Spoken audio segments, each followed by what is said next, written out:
فلا أقسم بمواقع النجوم وإنه لقسم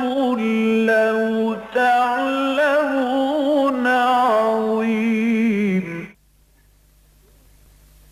إنه لقرآن كريم في كتاب مكنون لا يمسه إلا المطهرون تنزيل من رب العالمين.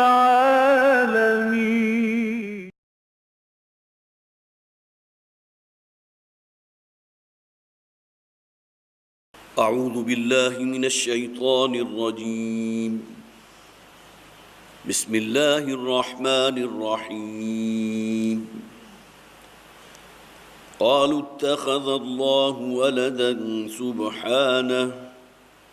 هو الغني له ما في السماوات وما في الأرض إن عندكم من سلطان بهذا أتقولون على الله ما لا تعلمون قل إن الذين يفترون على الله الكذب لا يفلحون متاع في الدنيا ثم إلينا مرجعهم ثم نذيقهم العذاب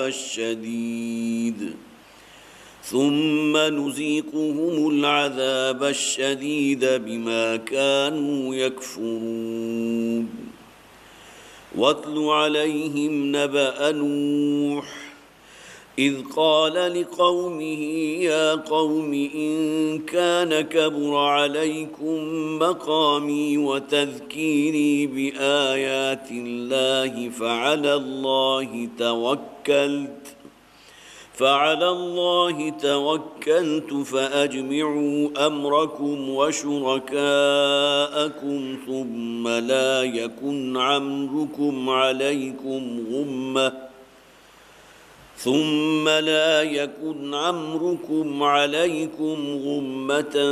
ثم قضوا إلي ولا تنظرون فإن توليتم فما سألتكم من أجر إن أجري إلا على الله وأمرت أن أكون من المسلمين فكذبوه فنجيناه ومن معه في الفلك وجعلناهم خلائف وأغرقنا الذين كذبوا بآياتنا فانظر كيف كان عاقبة المنذرين ثم بعثنا من بعده رسلا إلى قومهم فجاءوهم بالبينات فما كانوا ليؤمنوا بما كذبوا به من قبل كذلك نطبع على قلوب المعتدين ثم بعثنا من بعدهم موسى وهارون إلى فرعون وملئه بآياتنا فاستكبروا وكانوا قوما مجرمين فلما جاءهم الحق من عندنا قالوا إن هذا لسحر مبين قال موسى أتقولون للحق لما جاءكم أسحر هذا ولا يفلح الساحرون قالوا أجئتنا لتلفتنا عما وجدنا عليه آباءنا وتكون لكم الكبرياء في الأرض وما نحن لكما بمؤمنين وقال فرعون ائتوني بكل ساحر عليم فلما جاء السحرة قال لهم موسى ألقوا ما أنتم ملقون فلما ألقوا قال موسى ما جئتهم به السحر إن الله سيبطله إن الله لا يصلح عمل المفسدين صدق اللہ العظیم رب اشرح لي صدری ويسر لي امری واحلل عقدۃ من لسانی یفقهوا قولی اللهم الہمنا رشدنا واعذنا من شرور انفسنا آمین یا رب العالمین۔ سورہ یونس کے 7ویں رکوع کے آخری 3 آیات اور 8واں رکوع مکمل ابھی ہم نے سنا ہے۔ سورہ یونس کے بارے میں عرض کر چکا ہوں کہ مکی صورتوں میں سے ہے۔ اس صورت میں تو اگرچہ احوال و واقعات چند ہی انبیاء اور رسول کے ہیں، نسبتاً تفصیلی ذکر حضرت موسیٰ علیہ السلام کا جو آیات ابھی ہم نے پڑھی، جن حضرات کو بھی عربی زبان سے کچھ شد بدھ ہے انہیں محسوس ہو رہا ہوگا کہ حضرت موسیٰ علیہ السلام کا ذکر کہاں شروع ہوا اور کن کن باتوں کا یہاں خاص طور پر جادوگروں کے ساتھ جو مقابلہ ہوا اس کا ذکر بھی ہے، اور اس سے پہلے حضرت نوح علیہ السلام کا ذکر۔ اس سے اگلی سورت جو سورہ ہود ہے اس کے اندر بہت سے انبیاء اور رسول کا ذکر ہے، اور یہ وہ صورت تھی کہ جس کے بارے میں نبی اکرم صلی اللہ علیہ وسلم کے وہ ارشاد آپ کو میں نے بارہا سنایا کہ شیبتنی ہود و اخواتها، کہ سورہ ہود اور اس کی ہم مضمون بہنیں جو دوسری صورتیں ہیں انہوں نے مجھے بوڑھا کر دیا ہے، اس لیے کہ ان صورتوں میں جن رسولوں کا ذکر ہے اور پھر اس کے بعد ان قوموں کے ساتھ جو معاملہ اللہ تعالیٰ نے کیا، تو اس حوالے سے گویا کہ معلوم ہوتا ہے کہ نبی اکرم صلی اللہ علیہ وسلم کی قوم جن کی طرف آپ بھیجے گئے تھے،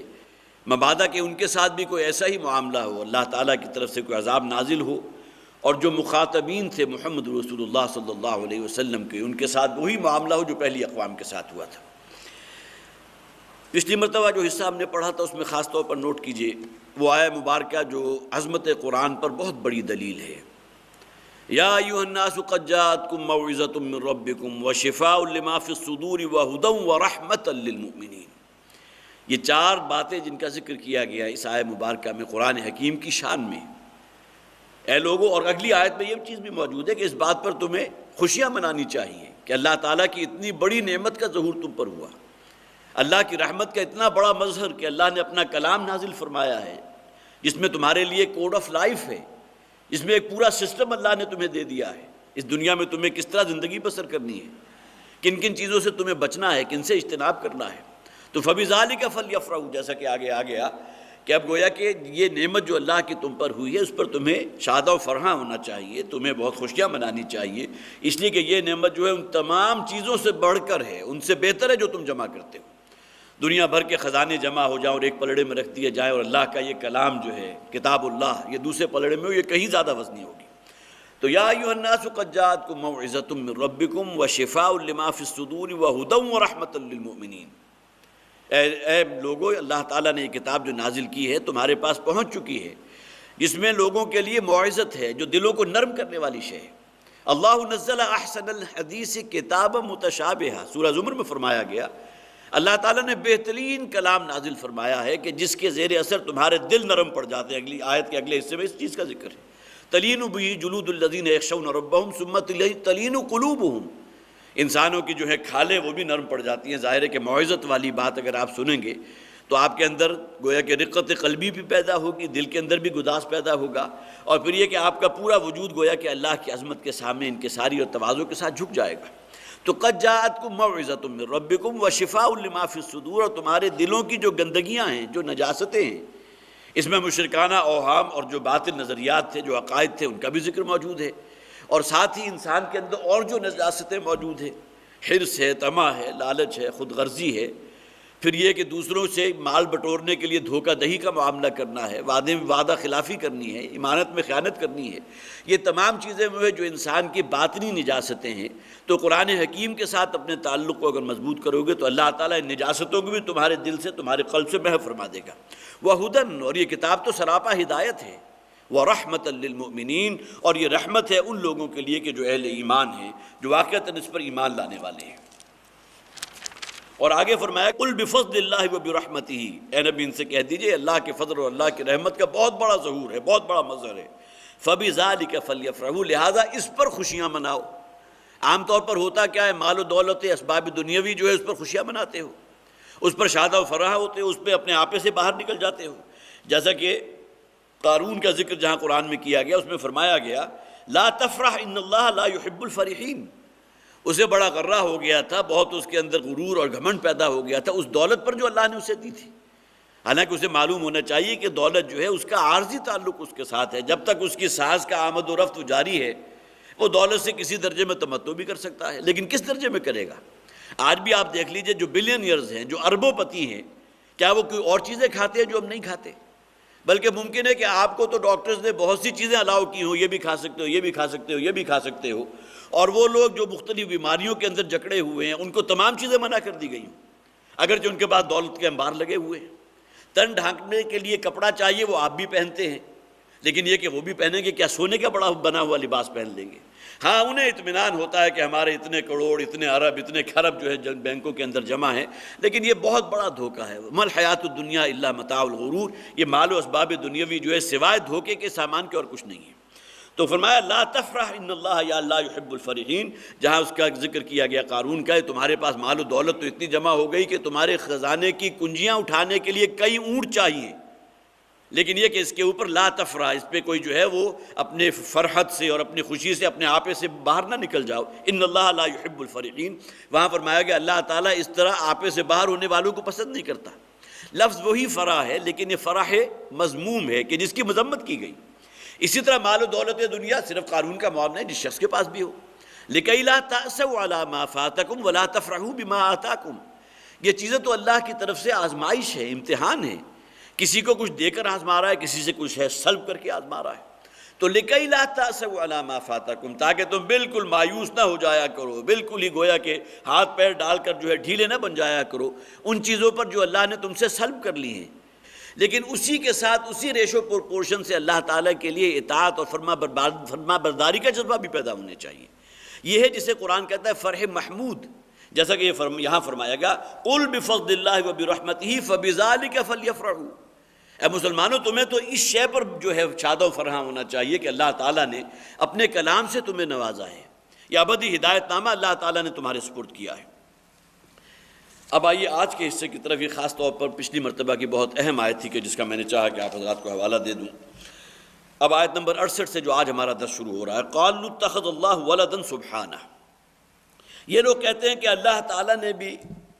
کسی کو اپنا بیٹا بنا لیا، سبحانہ، اللہ تعالیٰ اس سے پاک ہے۔ یہ بات آپ سب حضرات کے علم میں ہے کہ یہ شرک کی جو مختلف قسمیں ہیں اس میں عریاں ترین قسم ہے شرک فی الذات، اللہ تعالیٰ کی ذات میں کسی کو شریک کر دینا، کسی کے بارے میں یہ تصور جو ہے عقیدے کی شکل میں اپنے ذہن میں گانٹھ لینا، کسی کے بارے میں انسان کا یہ گمان کرنا کہ اللہ نے اس کی ذات میں حلول کر لیا ہے۔ جیسا کہ ایک فرقہ پیدا ہوا تھا اور مجھے بتایا گیا کہ ایسا نہیں ہے کہ آج نہیں ہے، آج بھی وہ طبقہ موجود ہے، میں نہیں کہتا کہ پاکستان میں ہے یا نہیں، کہ جن کے عقائد کے اندر یہ چیز موجود ہے کہ حضرت علی رضی اللہ تعالی عنہ خدا تھے سے مراد یہ کہ ٹھیک ہے اس وقت دنیا میں نہیں ہے، لیکن اللہ تعالیٰ نے گویا کہ ان کے جسم میں حلول فرما لیا تھا، لہذا اللہ کو خدا کہنے والے موجود تھے، حضرت علی رضی اللہ تعالیٰ عنہ کی زندگی میں خود موجود تھے۔ یہ ہے جسے ہم انکارنیشن کہتے ہیں، جسے اوتار کا عقیدہ کہتے ہیں، جسے حلول کا عقیدہ کہتے ہیں کہ اللہ نے فلاں کی ذات میں حلول کر لیا ہے، گویا کہ گاڈ انکارنیٹڈ ہے فلاں پرسن، فلاں انسان جو ہے وہ اللہ کی ذات اس میں حلول کیے ہوئے ہیں۔ یہ تمام نوعیتیں شرک فی ذات کے ضمن میں ہیں، اور حد درجے جسے آپ کہیے کہ کری شکل ہے شرک کی، شرک فی ذات کی عریاں ترین شکل۔ اور اس ضمن میں خاص طور پر میں نے نوٹ کیا تھا سورہ مریم کی آیت نمبر 88 سے 92 تک 5 آیات ہیں کہ جس میں گویا کہ اللہ تعالیٰ کا غیظ و غضب اور اللہ کا غصہ جس طرح بھڑکتا ہے اس نوع کے شرک میں، کہ جس میں کسی کو اللہ کا بیٹا یا بیٹی قرار دے دینا، تو فرمایا گیا وَقَالُوا اتَّخَذَ الرَّحْمَنُ وَلَدًا، ان لوگوں نے یہ کہا ہے کہ رحمان کے بھی ایک بیٹا ہے۔ حضرت عیسیٰ علیہ السلام، ان کے بارے میں ان کا عقیدہ موجود تھا۔ یہاں خاص طور پر لفظ رحمان کو نوٹ کیجئے، میں یہ اگلی آیات پڑھ رہا تھا تو جس کثرت کے ساتھ اللہ تعالیٰ کی اس صفت رحمت، اس سورہ مبارکہ سورہ مریم کا تو آغاز ہی ہوا،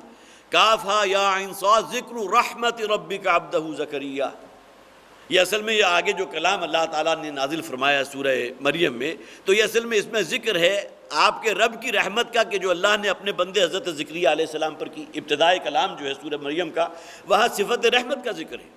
اور یہاں نوٹ کیجئے جو چھٹا اور آخری رکوع ہے، اس رکوع میں 6 مرتبہ اللہ تعالیٰ نے اپنی صفت رحمانیت کا ذکر کیا۔ وَقَالُوا اتَّخَذَ الرَّحْمَنُ وَلَدًا، یہ لوگ کہتے ہیں کہ اللہ تعالیٰ نے، رحمان نے، یہاں ظاہر ہے کہ رحمان اللہ کا صفاتی نام ہے، اسی کو لیا گیا، اللہ کے بھی اولاد ہے، اللہ نے بھی کسی کو بیٹا بنایا ہے۔ لَقَدْ جِئْتُمْ شَيْئًا إِدًّا، یہ بات جو تم نے کہی ہے بہت بھاری بات ہے، بہت گراں بات ہے۔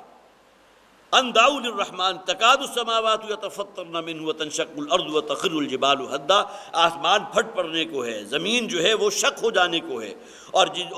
پہاڑ جو ہے وہ ڈھہ جانے کو ہے، ٹکڑے ٹکڑے ہو جانے کو ہے۔ ان دعوا للرحمن ولدا، اس بنیاد پر کہ انہوں نے رحمان کے لیے کسی کو اولاد وضع کر دیا، کسی کے بارے میں یہ عقیدہ جو ہے وہ پیدا کر لیا کہ فلاں اللہ کا بیٹا ہے۔ وما ينبغي للرحمن ان يتخذ ولدا، رحمان کے تو یہ قطعاً شایان شان نہیں ہے کہ وہ کسی کو اپنا بیٹا بنا لے۔ ایک معاملہ ہے صلبی بیٹے کا، جیسا کہ ان لوگوں کا معاملہ تھا، لیکن یہ کہ کچھ عقائد ایسے بھی ہیں کہ اللہ تعالیٰ کا بیٹا صلبی تو نہیں ہے، اس لیے کہ اگر صلبی بیٹا مانیں گے تو اس کے معنی کیا ہوئے کہ اللہ کے لیے کسی کو بیوی بھی قرار دینا پڑے گا۔ اس کی جسارت کسی نے نہیں کی، گویا کہ اتنی ہمت جو ہے، اتنی جسارت کسی میں نہیں ہوئی کہ کسی کے بارے میں عقیدہ یہ پیدا ہو جائے کہ فلاں اللہ کی جورو ہے معاذ اللہ، یا فلاں اللہ کی بیوی ہے معاذ اللہ۔ لہٰذا کچھ ایسے تھے کہ جو صلبی بیٹے کے قائل تو نہیں تھے، لیکن وہ سمجھتے تھے کہ متبنہ ہیں۔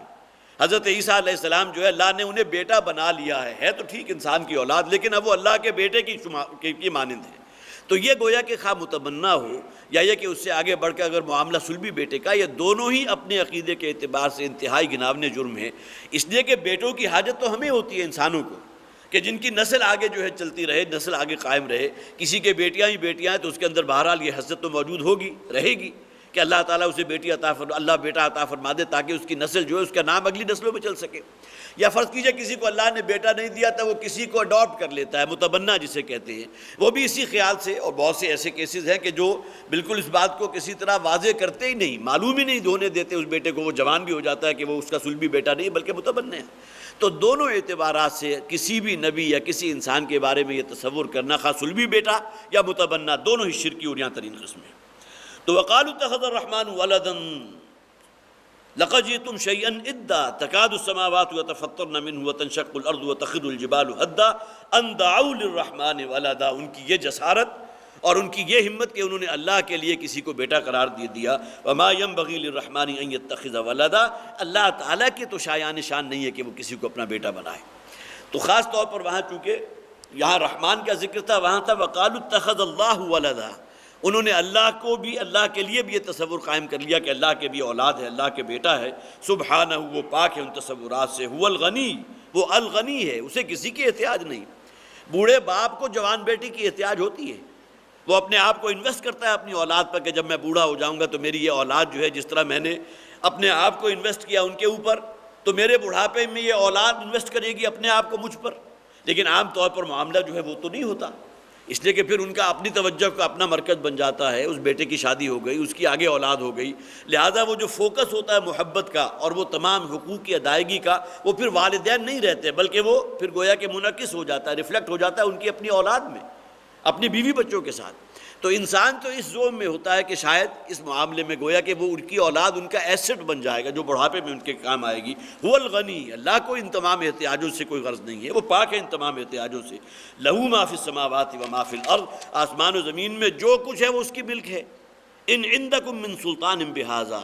اتنی بڑی جسارت کہ تم نے اللہ کے لیے ایک بیٹا قرار دے دیا، کیا تمہارے پاس کوئی دلیل ہے، کوئی سلطان ہے، کوئی برہان ہے؟ اتقولون علی اللہ ما لا تعلمون، یا تم اللہ کے بارے میں وہ بات بنا رہے ہو، وہ کہہ رہے ہو اللہ پر کہ جس کے بارے میں تمہیں کچھ علم نہیں۔ یہاں تو انداز جیسا کہ آپ دیکھ رہے ہیں بہت ہی سہل انداز ہے اور کوئی بہت زیادہ سختی کا انداز نہیں ہے، لیکن سورہ مریم کی جو آیات میں نے آپ کو سنائی تھی، تکاد السماوات یتفطرن منہ وتنشق الارض وتخر الجبال ہدا ان دعوا للرحمن ولدا، اگرچہ جرم وہی ہے جو یہاں بیان کیا گیا، لیکن یہاں انداز جو ہے اتنا سخت نہیں ہے جو سورہ مریم کے اندر اپنے کلائمیکس پر کو پہنچا ہے کہ آسمان پھٹ جانے کو ہے، زمین شک ہو جانے کو ہے، پہاڑ ریزہ ریزہ ہو جانے کو ہے، کہ ان کی اتنی بڑی جسارت کہ انہوں نے اللہ کے لیے جو ہے کسی کو بیٹا قرار دے دیا۔ قل ان الذین یفترون علی اللہ الکذب لا یفلحون، اے نبی ان سے کہہ دیجئے کہ وہ لوگ کہ جو اللہ کے بارے میں یہ افطرا پردازی کر رہے ہیں، اللہ کی طرف کسی کو بیٹا یا بیٹی کے طور پر منسوب کر رہے ہیں، لا یفلحون، وہ کبھی کامیاب نہیں ہو سکتے، وہ فوز و فلاح تک نہیں پہنچ سکتے۔ متاع فی الدنیا ثم الینا مرجعہم، اس دنیا میں اللہ نے جو کچھ دیا ہے، جو متاع ہے، جو مال و اسباب ہے، اس کا تعلق اس کی اس دنیا کی زندگی کی حد تک ہے۔ الینا مرجعہم، پھر بالآخر ان سب کو ہماری ہی طرف لوٹنا ہے۔ ثم نذیقہم العذاب الشدید بما کانوا یکفرون، وہاں وہ الفاظ تھے اللہ کے غصہ اور اللہ کے غضب کو بھڑکانے والے الفاظ، گویا کہ وہ جس سے اللہ کا اتنا غضب بھڑکا، اور یہاں جو گویا کہ وہ دوسرا انداز آ گیا، ثم نذیقہم العذاب الشدید بما کانوا یکفرون، اور اس کے بعد پھر ہم انہیں چکھائیں گے بہت سخت عذاب کا مزہ ان کے اس کفر کی وجہ کے جو انہوں نے کیا تھا۔ اور جیسا کہ میں نے عرض کیا کہ یہاں کفر سے مراد وہ شرک فی ذات ہے کہ جو گویا کہ گھناونی ترین اور اریاں ترین قسم ہے مختلف اقسام شرک کے ضمن میں۔ وَاتْلُ عَلَيْهِمْ نَبَأَ نُوحٍ، اب یہاں سے حضرت نوح علیہ السلام کا ذکر، اور جیسا کہ میں نے عرض کیا تھا اگرچہ بعد میں جو ہے ان کے بعد اور بہت سے رسول اللہ نے بھیجے، ان کے ناموں کا ذکر تو نہیں ہے، لیکن اس کے بعد پھر حضرت موسیٰ علیہ السلام کا ذکر ذرا تفصیل سے ہے۔ وَاتْلُ عَلَيْهِمْ نَبَأَ نُوحٍ، اے نبی صلی اللہ علیہ وسلم ان پر ذرا اب حضرت نوح علیہ السلام کی قوم کے احوال و واقعات یا ان کی خبریں ذرا انہیں پڑھ کر سنائیے۔ اذ قال لقومہ یا قوم، یہاں خاص طور پر نوٹ کیجئے حضرت نوح علیہ السلام اور حضرت آدم علیہ السلام کے درمیان کتنا فصل ہے۔ ابن کثیر میں ایک روایت موجود ہے، حضرت عبداللہ ابن عباس رضی اللہ تعالیٰ عنہ سے مروی ہے، وہ یہ فرماتے ہیں کہ حضرت آدم اور حضرت نوح علیہ السلام کے درمیان 10 صدیوں کا فصل ہے، گویا کہ 1000 برس آپ کہہ سکتے ہیں۔ ان 1000 برسوں کے اندر صرف ایک رسول ہیں جس کے بارے میں ہمارے مفسرین کہتے ہیں جن کا ذکر قرآن میں موجود ہے، اس کے علاوہ اس دوران میں اور کتنے رسول آئے ان کا ذکر قرآن خود کہتا ہے، رسول قد قصصناہم علیک، بہت سے رسول ایسے ہیں جن کا ذکر ہم نے تمہارے سامنے کیا ہے، اپنی کتاب میں ان کا ذکر کیا، اور بہت سے وہ بھی ہیں کہ جن کا ذکر ہم نے نہیں کیا، تو گویا کہ ان میں سے بہت سے ایسے ہوں گے جن کا ذکر اللہ نے نہیں کیا، لیکن حضرت آدم اور حضرت نوح علیہ السلام کے مابین صرف حضرت ادریس علیہ السلام ہے کہ جن کا ذکر قرآن میں موجود ہے اس نام کے ساتھ، حضرت ادریس علیہ السلام۔ باقی ہے کہ ان کے درمیان فصل 1000 برس کا ہے یا کیا ہے، چونکہ تفسیر ابن کثیر میں اس کا کوئی حوالہ نقل نہیں تھا حضرت عبداللہ ابن عباس رضی اللہ تعالیٰ عنہ کی روایت میں، اور وہاں یہ چیز بھی موجود نہیں تھی کہ آیا یہ حدیث نبوی ہے صلی اللہ علیہ وسلم کہ انہوں نے یہ کہا ہو کہ حضور نے یہ فرمایا کہ حضرت آدم اور حضرت نوح علیہ السلام کے درمیان 10 صدیوں کا فصل ہے، یا یہ کہ ان کی اپنی رائے ہو، اس کے بارے میں کوئی صراحت اس تفسیر میں نہیں ہے، لیکن چونکہ بہرحال ہماری تفاسیر کے اندر اس کا ایک مقام ہے، تفسیر ابن کثیر اماد الدین ابن کثیر رحمۃ اللہ علیہ، تو لہذا میں نے اس کی حوالہ جو ہے میں نے آپ کو دے دیا حضرت عبداللہ ابن عباس کی روایت کا۔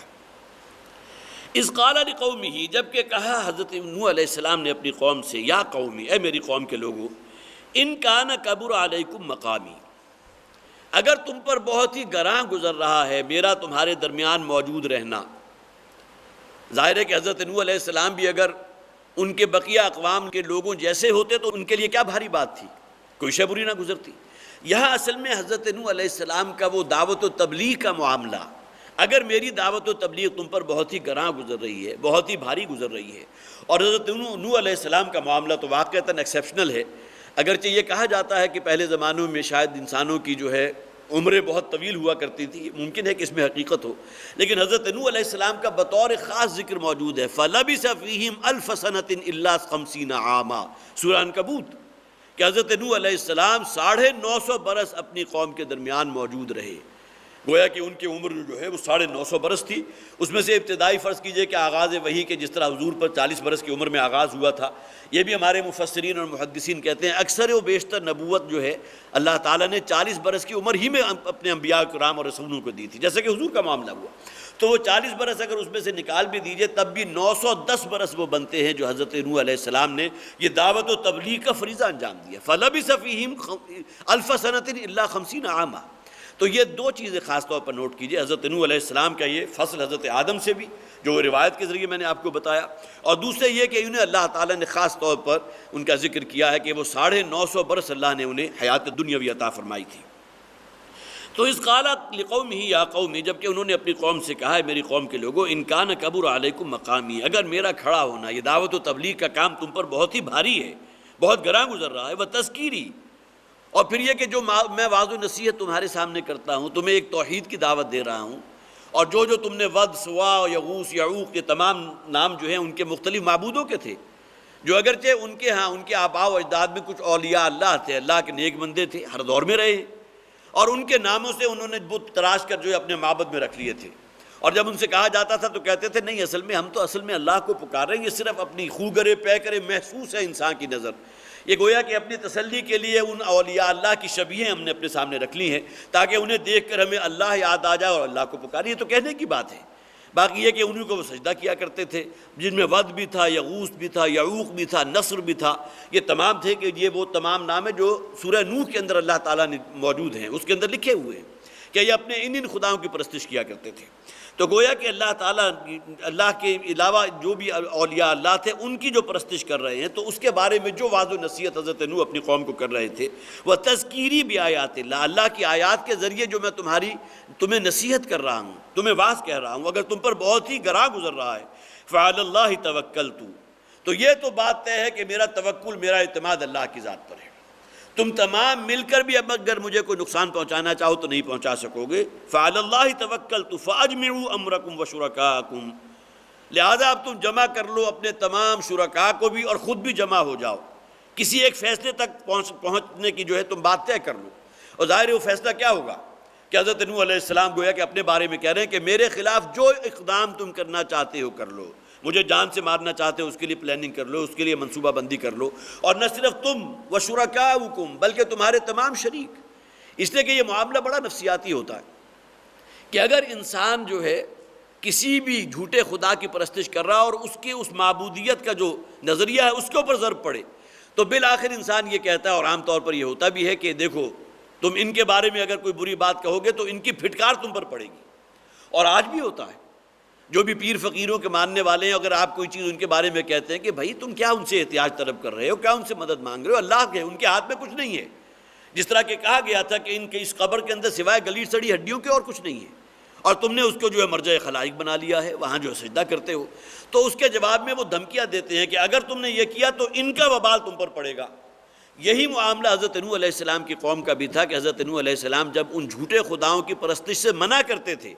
تو وہ کہتے تھے کہ وہ وقت بہت جلد آنے والا ہے کہ یہ پھٹکار تم پر پڑے گی، اور کوئی نہ کوئی عذاب اور کوئی نہ کوئی وبال جو تم ہمارے ان خداؤں کے بارے میں کہتے ہو وہ تمہارے اوپر ٹوٹ کر رہے گا۔ تو لہٰذا یہاں شرکاءکم کو بھی جمع کر لیا کہ تم خود بھی جمع ہو جاؤ اور تم اپنے تمام شریکوں کو، اپنے جھوٹے خداؤں کو بھی جمع کر لو، کسی فیصلے تک پہنچو۔ ثم لا یکن امرکم علیکم غمہ، اور پھر تم اپنی پلاننگ میں، اپنے کام میں، اپنے فیصلے میں کسی قسم کا کوئی جھول نہ رکھو، گویا کہ مادی طور پر تمام وسائل جمع کر لو میرے خلاف۔ ثم اقضوا الی، اور پھر میرے خلاف جو کرنا چاہتے ہو کر لو، ولا تنظرون، اور پھر مجھے قطعاً مہلت نہ دو۔ گویا کہ یہاں ایک سوال ان کے سامنے پوز کر دیا گیا، تم خواہ پورا زور لگا لو میرے خلاف، لیکن اگر میرا اللہ جو ہے وہ اگر میرے بارے میں یہ چاہے گا کہ مجھے کوئی غضب نہ پہنچے تو تمہارا کوئی کچھ کیا ہوا مجھے کوئی نقصان نہیں پہنچا سکتا۔ یہ معاملہ جو ہے پے در پے بہت سے رسولوں کے بارے میں قرآن میں ذکر موجود ہے کہ اپنی قوم سے وہ کہتے تھے کیا میں جو محنت کر رہا ہوں، شب و روز ایک کر رہا ہوں، دن رات ہلکان ہو رہا ہوں اس بات کرنے میں، اس دعوت و تبلیغ میں، تمہارے تک جو ہے تذکیر اور نصیحت کا حق ادا کرنے میں، کیا میں نے تم سے کوئی مالی تعاون طلب کیا ہے، میں نے تم سے کوئی مالی منفعت چاہی ہے، کسی اعتبار سے میں نے کوئی اور شے تم سے طلب کی ہو؟ فما سألتکم من اجر، میں نے تو تم سے کوئی اجرت طلب نہیں کی، کوئی اجر طلب نہیں کیا۔ ان اجری الا علی اللہ، ہاں میرا اجر ہے، محفوظ ہے، لیکن وہ اللہ کے ذمے ہے۔ علی اللہ کے الفاظ کو نوٹ کیجئے، گویا کہ میرا اجر اللہ کے ذمے ہے۔ ان اجری الا علی اللہ، یہ اللہ کا لفظ آتا ہے کسی شے کو اپنے اوپر لے لینے کے لیے۔ انما التوبۃ علی اللہ للذین یعملون السوء بجہالۃ ثم یتوبون من قریب، قرآن میں موجود ہے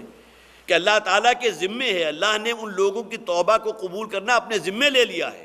جو کہیں جہالت میں آ کر کسی گناہ کا ارتکاب کر بیٹھتے ہیں، ثم یتوبون من قریب،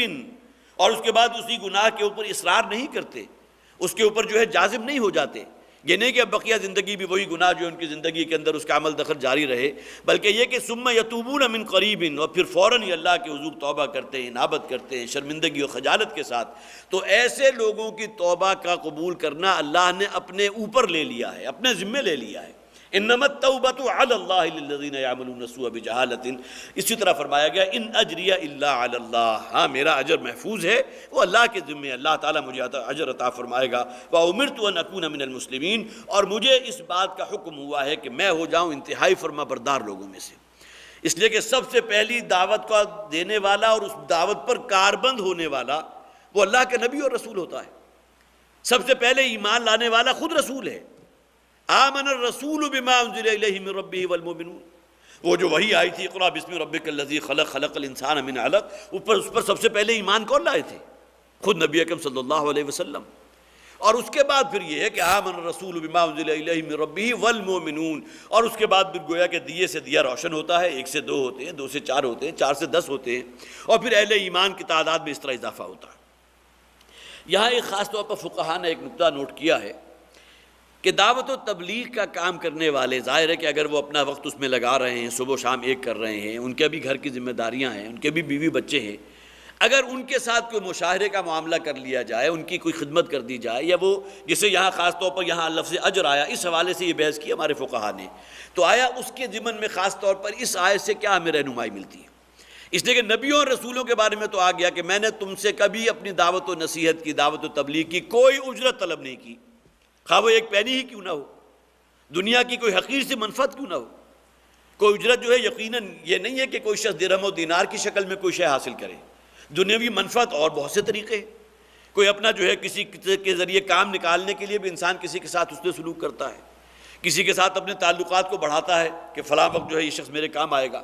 اس قسم کی کوئی ایسی شے کسی نبی اور رسول سے جو ہے وہ منسوب نہیں ہے کہ دعوت و تبلیغ کے فریضے کی ادائیگی میں اس قسم کی مادی منفعت انہوں نے حاصل کی ہو۔ لیکن اب اگر کوئی امتیوں میں سے ایسا ہے کہ جو دعوت و تبلیغ کا کام کر رہا ہے، پورے خلوص سے کر رہا ہے، تو آیا اس کے گھریلو جو بھی معاملات ہیں، جو اخراجات ہیں، جو اس کے بچے ہیں، اس کے لیے کوئی اس کو مشاہرہ ایک اجرت دی جا سکتی ہے یا نہیں؟ تو ہمارے فقہاء نے اس پہ بڑی بحث کی ہے اور اس کے بعد اسے جائز قرار دیا ہے، اس لیے کہ یہ معاملہ انبیاء اور رسول کا تو ہے یقیناً، لیکن یہ کہ لیس دین دیٹ، ان سے نیچے یہ معاملہ جو ہے ان اجری الا علی اللہ، گویا کہ ان کا اجر تو اللہ کے ذمے ہے، لیکن یہاں دعوت و تبلیغ اگر کوئی شخص کر رہا ہے، کسی ادارے کے تحت وہ کام کر رہا ہے، اور اس میں خاص طور پر ایسے ادارے کے جو بیرون ملک بھی اپنے وفود بھیج رہے ہیں، یہ الگ بات ہے کہ ان کی وہ بھی جو بھی سعی و جہد ہوگی، جو بھی کام وہ کر رہے ہیں، اس میں خلوص نیت کتنی ہے اور مادی منفعت کا حاصل کرنا کتنا ہے، یہ معاملہ تو اس کے اور اللہ کے مابین ہے۔ لیکن اگر وہ خلوص سے کر رہا ہے تو اس کی کوئی اتنی خدمت کہ جس میں اس کے لیے دنیا میں گزر اوقات جو ہے وہ آسان ہو جائے، اس کے لیے، اس کی بیوی بچوں کے لیے، تو اس میں قطعاً ناجائز والا کوئی پہلو نہیں ہے، اور اس میں جیسا کہ میں نے عرض کیا کہ فقہاء نے بڑی طویل بحثیں کی ہیں۔ وَأُمِرْتُ أَنْ أَكُونَ مِنَ الْمُسْلِمِينَ، اور مجھے تو اس بات کا حکم ہوا ہے کہ میں ہو جاؤں مسلمانوں میں سے، أَنْ أَكُونَ أَوَّلَ الْمُسْلِمِينَ کا الفاظ بھی ہیں کہ فرما برداری اور ایمان قبول کرنے والوں میں سے سب سے پہلا ہو جاؤں، اور ظاہر یہ کون ہوگا؟ اللہ کا رسول اور اللہ کا نبی۔ فَكَذَّبُوهُ فَنَجَّيْنَاهُ وَمَعَهُ فِي الْفُلْكِ، نتیجہ کیا نکلا کہ قوم نے جھٹلا دیا حضرت نوح کو، فَكَذَّبُوهُ، رد کر دی اس دعوت، وہ نصیحت و دعوت و تبلیغ کے کام کو بالکل رد کر دیا، جھٹلا دیا۔ فَنَجَّيْنَاهُ وَمَن مَّعَهُ فِي الْفُلْكِ، تو ہم نے بچا لیا حضرت نوح علیہ السلام کو بھی، اور وہ بھی جو ان کے ساتھی تھے، جو اس کشتی میں ان کے ساتھ آ گئے، وہ اہل ایمان تھے۔ اور یہ بات بارہا آپ حضرات کے سامنے آ چکی ہے کہ حضرت نوح علیہ السلام کی 950 برس کی دعوت و تبلیغ کا نتیجہ بھی نکلا کیا تھا؟ گنتی کے معدود چند لوگ اس بستی میں سے حضرت نوح پر ایمان لائے تھے۔ بعض روایات میں تو وہ تعداد 10 سے بھی کم رہتی ہے، زیادہ سے زیادہ تعداد کو اسرائیلی روایات میں اگر ملتی بھی ہے تو 70 یا 72 کی تعداد ملتی ہے۔ اور پھر اللہ نے حکم دیا تھا ایک بڑی کشتی تعمیر کرو۔ یہاں تو حضرت نوح علیہ السلام کا ذکر چند آیات میں ختم ہو گیا، لیکن یہ کہ سورہ نوح پوری مکمل صورت حضرت نوح علیہ السلام کے ذکر پر ہے، اور قرآن حکیم میں حضرت موسیٰ علیہ السلام کے بعد اکثر و بیشتر جو سب سے زیادہ تذکرہ ملتا ہے آیات کے اعتبار سے، وہ حضرت نوح علیہ السلام اور حضرت ابراہیم علیہ السلام کا ہے۔ اور سورہ قمر خاص طور پر میں نے نوٹ کیا تھا اس کی آیت کا حوالہ بھی، اس لیے کہ یہاں تو صرف آ گیا وَأَغْرَقْنَا الَّذِينَ كَذَّبُوا بِآيَاتِنَا، اور ہم نے غرق کر دیا ان لوگوں کو جنہوں نے ہماری آیات کی تکذیب کی تھی، لیکن یہ کہ وہاں فرمایا گیا سورہ قمر میں فَدَعَا رَبَّهُ أَنِّي مَغْلُوبٌ فَانتَصِرْ، بالآخر وہ وقت بھی آ گیا کہ حضرت نوح علیہ السلام نے کہا کہ اے پروردگار اب میں مغلوب ہوا چاہتا ہوں، قوم اب مجھ پر گویا کہ وہ طے کر چکی ہے میرے خلاف اقدام کرنے کا. اب ظاہر ہے کہ وہ اقدام کیا ہو سکتا ہے کہ جان سے مار دیں. انی مغلوب فانتصر، اب میں مغلوب ہوا چاہتا ہوں، لہذا ہے پروردگار اب تو ہی مدد فرما، اب تو ہی گویا کہ میری طرف سے کفایت کرنے والا ہے. ففتحنا ابواب السماء بماء منہمر. یہاں دیکھیے الفاظ نوٹ کیجئے. اب بارش کیسی برسی ہوگی کہ اللہ تعالیٰ خود ارشاد فرما رہے ہیں کہ ہم نے آسمان کے دروازوں کو کھول دیا پانی کے لیے، جسے کہتے ہیں کہ چھاجو می برسنا. آج بھی آپ کو کبھی تجربہ ہو اور آپ کہیں گاڑی پر جا رہے ہو، بہت تیز بارش ہو تو اندازہ ہوتا ہے کہ کس قدر پانی کے گویا کہ پرنالے کی شکل میں آپ کی گاڑی کے اوپر گر رہا ہے. یہاں قرآن کا ففتحنا ابواب السماء بماء منہمر، ہم نے آسمان کے دہانے، آسمان کے دروازے کھول دیے ایسے پانی سے جو ٹوٹ کر گر پڑا ان پر. وَفَجَّرْنَا الْأَرْضَ عُيُونًا، اور زمین کو ہم نے پھاڑ دیا. اب گویا کہ زمین کے اندر جو پانی موجود ہے وہ پانی زمین سے ابل پڑا، عیوناً مختلف چشموں کی شکل میں. فَالْتَقَى الْمَاءُ عَلَىٰ أَمْرٍ قَدْ قُدِرَ، بڑی خوبصورت یہاں تعبیر ہے. اور یہ دونوں آسمان کا پانی اور زمین کا پانی مل گئے باہم عَلَىٰ أَمْرٍ قَدْ قُدِرَ، ایک ایسے کام کی انجام دہی کے لیے جس کا فیصلہ اللہ کر چکا تھا. گویا کہ اس قوم کی ہلاکت، آسمان کے دروازے جو ہے وہ کھول دیے گئے، پانی چھاجو جس کو آپ تعبیر نہیں کر سکتے. ظاہر ہے کہ عذاب کی شکل میں اگر بارش آئے گی تو اس کی کیفیت کیا ہوگی، اور اس عذاب سے کہیں کم کی بارش اگر کہیں موسلا دھار بارش ہو رہی ہو تو آپ اس کی کیفیت دیکھتے ہیں، انسان خوفزدہ ہو جاتا ہے. اور پھر نہ صرف یہ بلکہ زمین کو شک کر دیا گیا، زمین میں سے زمین کا پانی برآمد ہو گیا، اور یہ آسمانی اور زمینی پانی دونوں مل گئے ایک ایسے کام کی انجام دہی کے لیے، علی امر قد قدر، وہ کام کہ جس کا اللہ فیصلہ کر چکا تھا. اب گویا کہ اس قوم کی ہلاکت اور تباہی کا فیصلہ ہو گیا. یہاں صرف فرمایا گیا وَأَغْرَقْنَا الَّذِينَ كَذَّبُوا بِآيَاتِنَا، یہاں تو الفاظ بڑے ہی سادہ ہیں، اور اللہ نے گویا کہ غرق کر دیا ان لوگوں کو جنہوں نے ہماری آیات کی تکذیب کی تھی. فَانظُرْ كَيْفَ كَانَ عَاقِبَةُ الْمُنذَرِينَ، تو اب ذرا دیکھو کہ کیا حشر ہوا یا کیا انجام ہوا ان لوگوں کا کہ جنہیں پہلے سے متنبع کر دیا گیا تھا. حضرت نوح علیہ السلام تو اپنی اس دوران دعوت مختلف اوقات میں انہیں کہتے رہے تھے اگر اس توحید کو قبول نہیں کرو گے تو اللہ تعالیٰ کی طرف سے عذاب نازل ہو کر رہے گا. ثم بعثنا من بعده رسلا الى قومهم، حضرت نوح علیہ السلام کے بعد اب ہم نے بہت سے رسولوں کو بھیجا ان کی قوم کی طرف. اب اس ترتیب کو اگر آپ لیں گے قرآن حکیم میں مکی صورتوں میں جہاں ذکر آتا ہے حضرت نوح علیہ السلام کا تو اس کے فوراً بعد حضرت ہود کا ذکر ہے، وَإِلَىٰ عَادٍ أَخَاهُمْ هُودًا، اس کے فوراً بعد حضرت صالح کا ذکر ہے، اس کے فوراً بعد حضرت شعیب کا ذکر ہے، پھر حضرت لوط علیہ السلام، حضرت ابراہیم علیہ السلام. گویا کہ یہ بات تو تقریباً طے ہے کہ حضرت نوح علیہ السلام کے بعد اولین رسول جن کا ذکر قرآن میں ہے وہ حضرت ہود ہیں، پھر حضرت صالح ہیں، پھر حضرت شعیب ہیں، اور اس کے بعد پھر حضرت ابراہیم علیہ السلام، حضرت لوط علیہ السلام، پھر آگے اور نیچے اتر جائیے تو حضرت موسیٰ، پھر بنی اسرائیل میں 1,24,000 یا 40,000 انبیاء کا ذکر جو قرآن میں تو نہیں ہے، روایات ہیں، احادیث میں موجود ہے، جن میں سے 313 کی تعداد غالباً رسولوں کی ہے.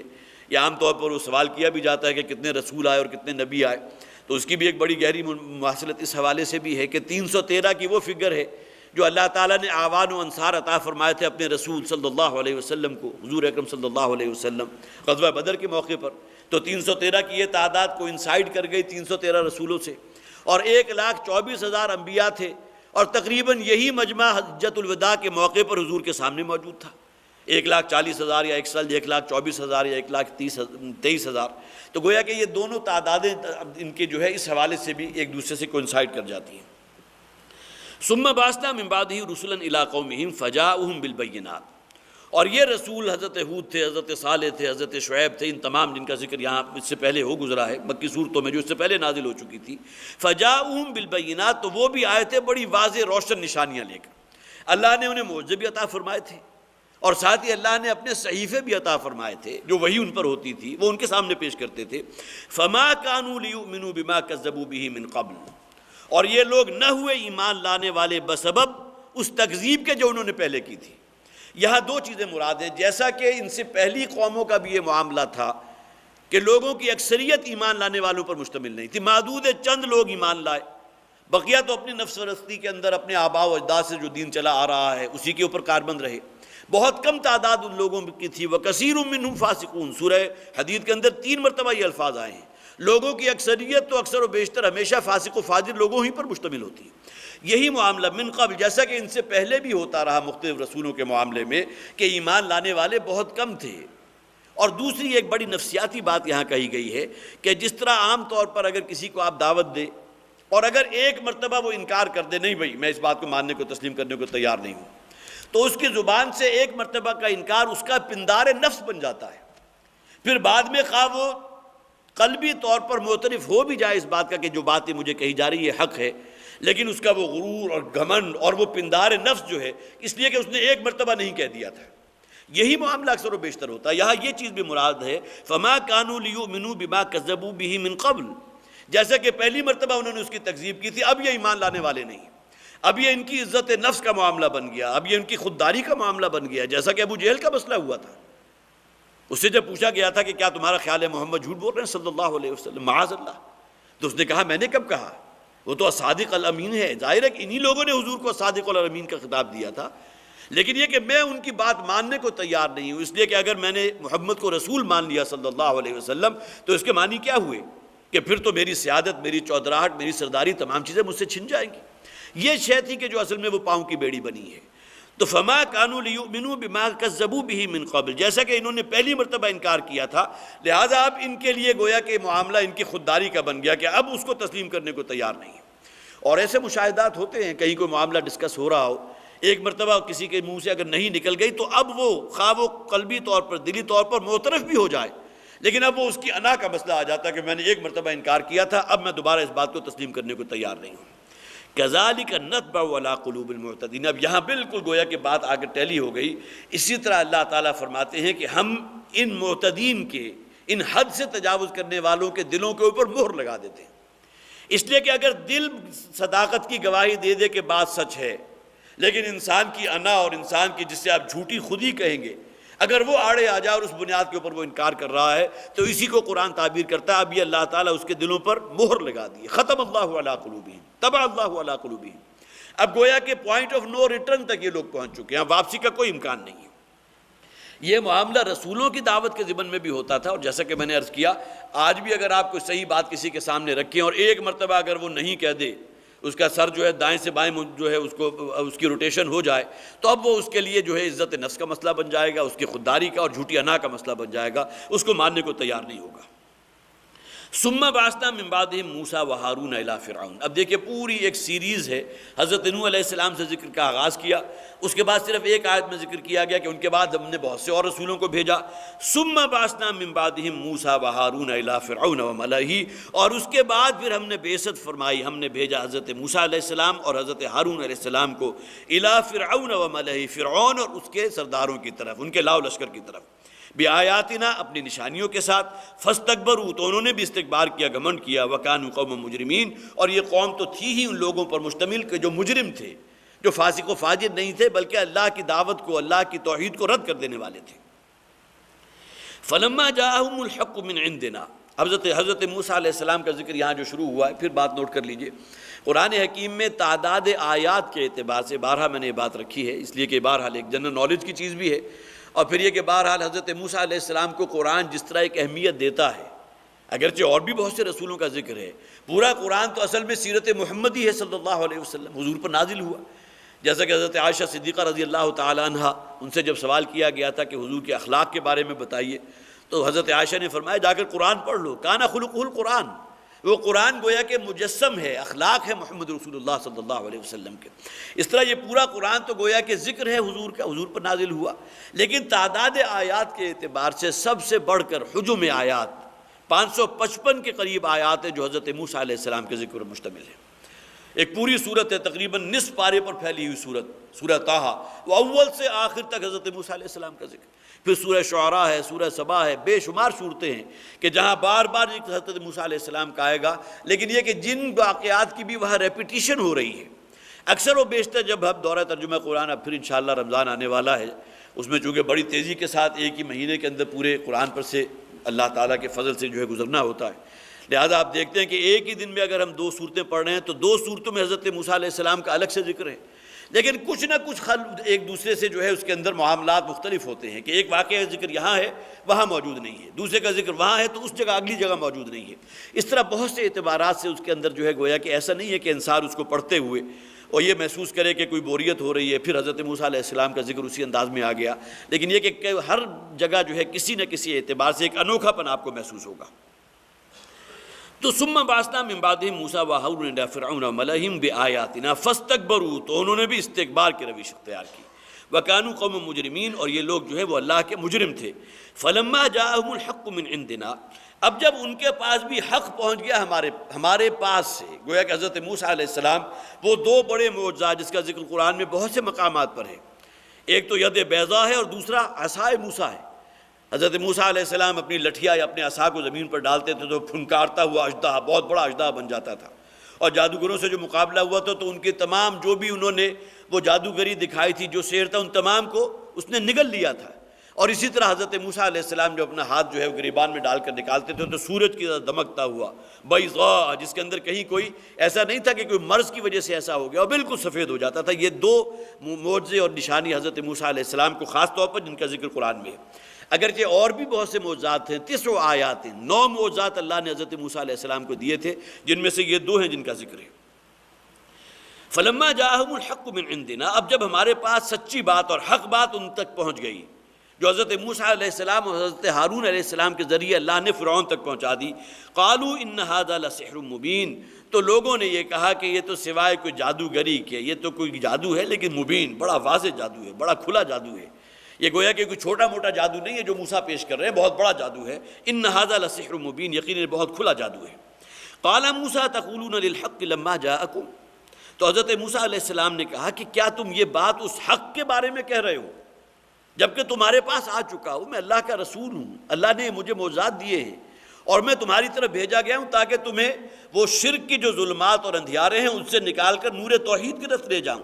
اسحر ھذا، کیا یہ جو میں پیش کر رہا ہوں یہ کوئی جادوگری ہے؟ ولا یفلح الساحرون، اور یہ بات تم خوب اچھی طرح جانتے ہو کہ ساحر جو ہوتے ہیں، جادوگر جو ہیں، ان کا انجام اس دنیا میں بھی اچھا نہیں ہوتا۔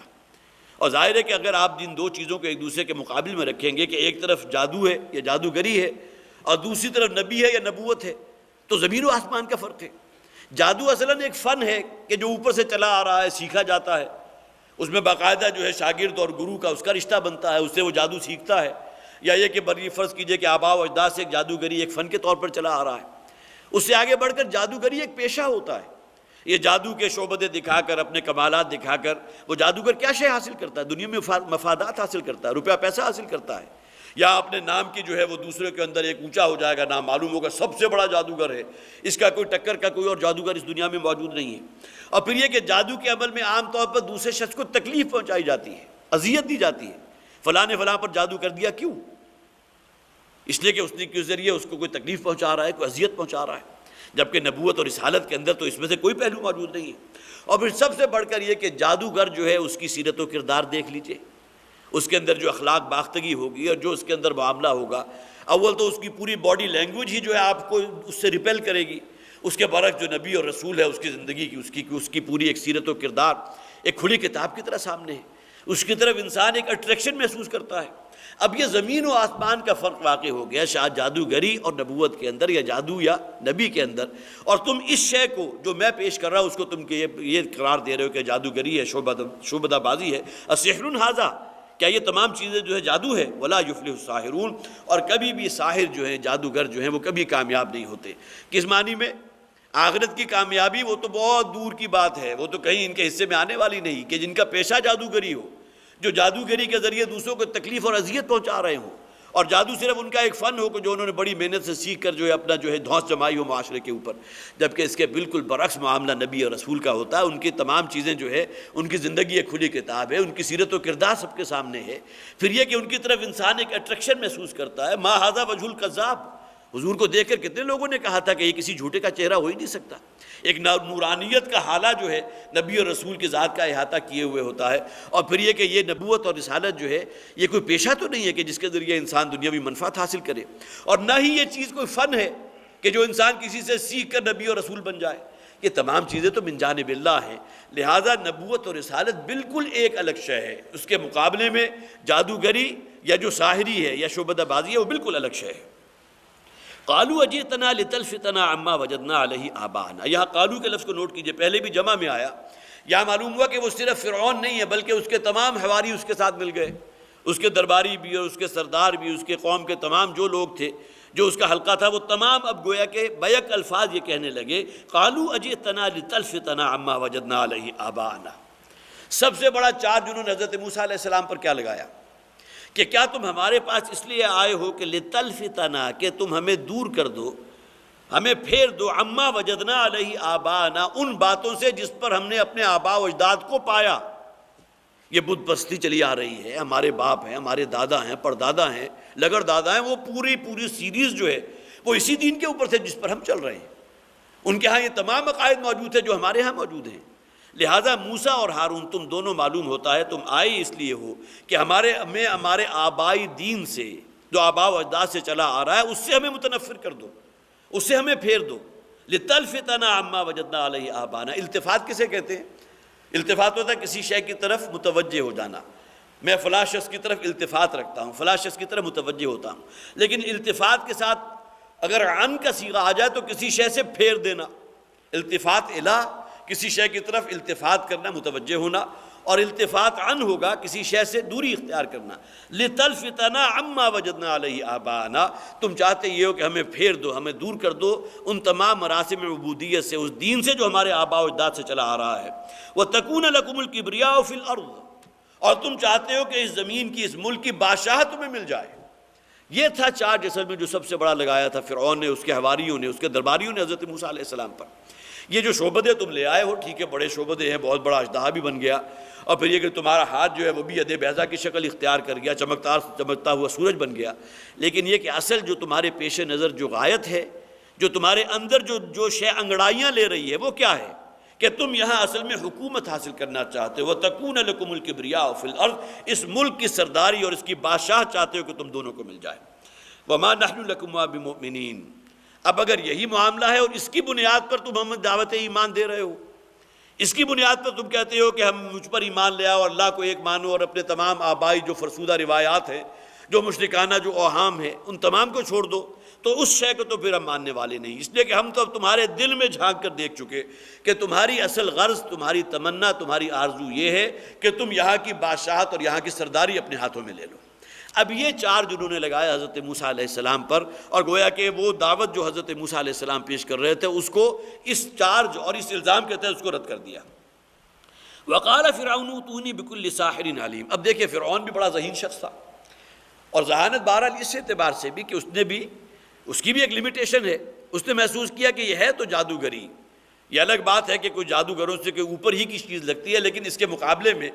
اگر میں ملک کے اندر ایک جو ہے منادی کرا دوں، ڈھنڈورا پیٹ دوں کہ بڑے بڑے جادوگر جتنے بھی ہیں جن کے پاس بڑا فن ہے، جو آبائی جو نسل در نسل منتقل ہوتا چلا آ رہا ہے، ان تمام کو اس شخص کے مقابلے میں اگر میں جمع کر لوں تو شاید کہ وہ تمام جو ہے موسیٰ کو شکست دے دیں۔ وقال فرعون ائتونی بکل ساحر علیم، اور اس پر پھر فرعون نے کہا کہ اب لے آؤ میرے پاس ہر وہ شخص کے جو بہت علم والا جادوگر ہے، جس کی جادوگری کا بڑا کمال ہو، جس کا بڑا فن ہو، جس کا بڑا علم ہو، ان تمام لوگوں کو میرے پاس لے آؤ۔ فلما جاء السحرۃ، اور جب وہ تمام جادوگر پہنچ گئے اس کے پاس، اب گویا کہ یہ چند لمحوں کی بات تو نہیں ہے، اس کے اندر ہفتے بیتے ہوں گے، مہینے بیتے ہوں گے، ڈنڈورا پیٹ دیا گیا ہوگا، اور پورے ملک کے کونے کونے سے جو بڑے بڑے جادوگر تھے جن کے پاس یہ بڑا فن موجود تھا، ان سب کو اکٹھا کر لیا۔ اب جب وہ پہنچ گئے، قال لهم موسیٰ القوا ما انتم ملقون۔ اب یہاں بھی دیکھیے پوری تفسیر جو اور مقامات جہاں حضرت موسیٰ علیہ السلام کے جادوگروں کے ساتھ مقابلے کا ذکر ہے، بڑی تفصیل سے باتیں موجود ہیں، یہاں ان تمام چیزوں کو اسکپ کر دیا گیا، اور پھر اب گویا کہ اس دن کا ذکر کر دیا گیا کہ جب کہ حضرت موسیٰ علیہ السلام اور وہ تمام جادوگر ایک دوسرے کے آمنے سامنے کھڑے تھے۔ فلما جاء السحرۃ، اب جب وہ تمام جادوگر جمع ہو گئے، قال لهم موسیٰ، تو حضرت موسیٰ علیہ السلام نے ان سے کہا القوا ما انتم ملقون، اب ڈالو یا جو پیش کرنا چاہتے ہو، جو جادوگری تمہارے پاس ہے، جو سحر ہے، جو شعبدہ ہے، وہ دکھاؤ۔ فلما القوا، اب جب انہوں نے وہ اپنا شعبدہ دکھایا، وہ چیزیں ڈال دی، اب معلوم ہوتا ہے کہ یہ بھی بٹوین دا لائنز ہے کہ حضرت موسیٰ علیہ السلام کے پاس چونکہ وہ ایک اژدہا والا معجزہ موجود تھا، وہ ظاہر معجزہ ہے، وہ جادوگری تو نہیں ہے، تو فرعون نے بھی خاص طور پر اہتمام اسی کا کیا تھا کہ وہ جادوگر کے جو اس طرح کا معجزہ رکھتے ہیں ان کو مقابلے پر لے کر آؤ۔ لہٰذا انہوں نے کسی کے پاس کوئی چھوٹی سی رسی تھی اس کو زمین پر ڈال دیا، کسی کے پاس کوئی چھڑی تھی اس کو ڈال دیا، کسی کے پاس کوئی بڑا جو ہے عصا ہوگا اس کو ڈال دیا۔ نتیجتاً کیا ہوا کہ وہ سینکڑوں، بلکہ بعض روایات میں ہے کہ وہ پورا میدان جو ہے سانپوں سے بھر گیا، اور کل بلاتے ہوئے سانپ جو ہے اس میں پورے میدان کے اندر ریگتے ہوئے نظر آنے لگے۔ اور اس کا ذکر بھی ہے غالباً سورہ طٰہٰ میں ہے کہ حضرت موسیٰ علیہ السلام نے فَأَوْجَسَ فِي نَفْسِهِ خِیفَةٌ، حضرت موسیٰ علیہ السلام نے بھی اپنے جی میں کچھ خوف محسوس کیا کہ اب یہ سینکڑوں ہزاروں کی تعداد میں اب یہ جو سانپ اور چھوٹے چھوٹے جو رینگتی ہوئی چیزیں نظر آ رہی ہیں، میرا ایک اژدہا پتہ نہیں اس کا مقابلہ محسوس کر بھی سکے گا یا نہیں۔ اب ظاہر ہے کہ یہ چیز جو ہے ایمان کے منافی نہیں ہے، یہ بشریت کا تقاضا ہے کہ لمحہ بھر کے لیے حضرت موسیٰ علیہ السلام کے اندر بھی یہ احساس اجاگر ہوا، فَأَوْجَسَ فِي نَفْسِهِ خِیفَةٌ، تو حضرت موسیٰ علیہ السلام نے بھی گویا کہ ایک خوف سا محسوس کیا ان تمام چیزوں سے۔ اور اس سے یہ بات بھی معلوم ہو گئی کہ وہ جو بظاہر جادوگری شعبدہ گری تھی جو دوسرے لوگ محسوس کر رہے تھے، وہی حضرت موسیٰ علیہ السلام بھی اپنی آنکھوں سے دیکھ رہے تھے۔ اس لیے کہ ایسا نہیں ہو کہ حضرت موسیٰ علیہ السلام کو وہ صرف وہ چھڑیاں اور رسیاں نظر آ رہی ہوں، سانپ کی شکل میں نظر نہ آ رہے ہوں۔ جیسا معاملہ دوسرے لوگوں کی اگر نظر بندی انہوں نے کی تھی تو حضرت موسیٰ علیہ السلام پر بھی اس کے اثرات تھے، اور حضرت موسیٰ علیہ السلام نے بھی ان کو دیکھا کہ وہ بھی جو ہے مختلف جو ہے سانپوں کی شکل میں، اژدوں کی شکل میں رینگ رہے ہیں۔ فلما القوا، جب انہوں نے ڈالا، قال موسیٰ ما جئتم به السحر، اس پر حضرت موسیٰ علیہ السلام نے کہا کہ یہ جو کچھ بھی تم پیش کر رہے ہو وہ تو سوائے جادوگری کے کچھ نہیں ہے، وہ تو سحر ہے، جادوگری ہے۔ ان اللہ سیبطلہ، یہاں وہ ایمان ہے، اللہ تعالیٰ میرا اللہ جو ہے ان تمام چیزوں کو بالکل ختم کر دے گا، باطل کر دے گا، ان کا کوئی وجود نہیں ہوگا۔ ان اللہ لا یصلح عمل المفسدین، اس لیے کہ اللہ تعالیٰ جو ہے پھر ایسے لوگوں کو جو فساد پیدا کرنے والے ہوں ان کے عمل میں اصلاح بھی پیدا نہیں کرتا، جن کی نیت ہی خراب ہو۔ لیکن یہ کہ وہاں محسوس ہو جائے گا، اگرچہ یہاں ذکر نہیں ہے لیکن یہ کہ بہرحال دوسرے مقامات پر ذکر ہے، جب حضرت موسیٰ علیہ السلام نے اپنا عصا ڈالا ہے اور وہ عصا جیسے ہی آیا زمین پر، اس نے تمام وہ سینکڑوں ہزاروں کی شکل میں پورا میدان جو بھرا ہوا تھا، چشم تصور میں آپ اس کا ایک نقشہ اپنے ذہن میں لا بھی سکتے ہیں، ان تمام کو جو ہے نگل لیا اور پورا میدان خالی ہو گیا سوائے حضرت موسیٰ علیہ السلام کا اژدہا جو ہے وہ درمیان میں پکار رہا ہے۔ تو تمام جادوگر جو تھے وہ سجدے میں گر پڑے، اس لیے کہ انہیں معلوم ہو گیا کہ موسیٰ کے پاس جو ہے وہ جادوگری اور شعبدہ بازی نہیں ہے، یہ کوئی اور شے ہے۔ فَأُلْقِيَ السَّحَرَةُ سُجَّدًا، تو گویا کہ ایک نادیدہ قوت تھی کہ جس کے زیر اثر تمام جادوگر سجدے میں پڑ گئے اور انہوں نے اعتراف کر لیا، حضرت موسیٰ علیہ السلام پر ایمان بھی لے آئے اور اللہ کی وحدانیت کا بھی اقرار کر لیا۔ یہاں وہ ذکر موجود نہیں ہے، لیکن یہ کہ بہرحال ان آیات میں اگرچہ آگے بھی چل رہا حضرت موسیٰ علیہ السلام کا بنی اسرائیل کے ساتھ جو معاملہ ہوا، ہمارا وقت بھی تقریباً ختم ہو چکا، یہی میں اب آج کا سلسلہ درس ختم کر رہا ہوں۔ اللہ تعالی ہمیں ان آیات کی روشنی میں اپنا جائزہ لینے کی بھی توفیق عطا فرمائے، اس لیے کہ اگرچہ ذکر ہے حضرت موسیٰ علیہ السلام ان کی قوم، لیکن یہ کہ اگر یہی معاملہ کہیں کسی حق کو دیکھ کر ہمارے اندر بھی ایک رکاوٹ پیدا ہو جائے کہ پہلی مرتبہ میں نے اس بات کو تسلیم نہیں کیا تھا، لہٰذا اب ہمارا پندار نفس جو ہے ہمیں اسے تسلیم کرنے کی طرف راغب نہ کرے، تو ہمیں اپنی بھی اصلاح کرنی چاہیے اور اللہ سے جو ہے وہ توفیق طلب کرنی چاہیے کہ اللہ تعالی ہمیں صراط مستقیم پر گامزن رکھے۔ بارک اللہ لی ولکم فی القرآن العظیم ونفعنی وإیاکم بالآیات والذکر الحکیم۔